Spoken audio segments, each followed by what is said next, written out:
வீடியோல வந்து தங்கம் வந்து எப்படி வாங்கலாம் அப்படின்றது எனக்கு தெரிஞ்சு நான் எப்படி வாங்கினேன் அப்படின்றத நான் சொல்லப் போறேன்.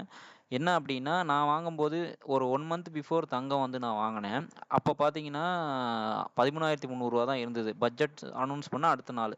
ஸோ நான் எப்படி வாங்கினேன் அப்படின்னா, இது வந்து பார்த்தீங்கன்னா தங்கம் தான். இது வந்து ஒரு கோல்டு பார்ன்னு சொல்லி சொல்லுவாங்க. ஸோ இதில வந்து பார்த்தீங்க அப்படின்னா, இதில என்ன ஸ்பெஷாலிட்டி அப்படின்னா, இதுக்கு வந்து மேக்கிங் சார்ஜஸ் வந்து கிடையாது. ரூ. 1 கூட மேக்கிங் சார்ஜஸ் கிடையாது. அதே நம்ம கடையில வாங்குனோம் அப்படின்னா, நமக்கு வந்து 4 கிராமு. இந்த 4 கிராமுக்கு வந்து பார்த்தீங்கன்னா, மேக்கிங் சார்ஜஸ் மட்டும் 3200 சம்திங் வந்து மேக்கிங் சார்ஜஸ் வந்து போடுவாங்க. அதே ஜிஎஸ்டி வந்து ரூ. 2000 கிட்ட வரும். அதாவது கிட்டத்தட்ட ஒரு ரூ. 5000 கிட்ட நம்ம செலவு பண்ண வேண்டியதா இருக்கும் 4 கிராமுக்கு.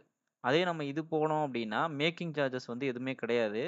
ஒவ்வொரு கடையில வந்து குட்டி, குட்டி கடையிலலாம் வந்து இந்த மாரி பார் கோல்டா வந்து வந்து கேட்கும்போது நமக்கு இது வந்து குடுப்பாங்க.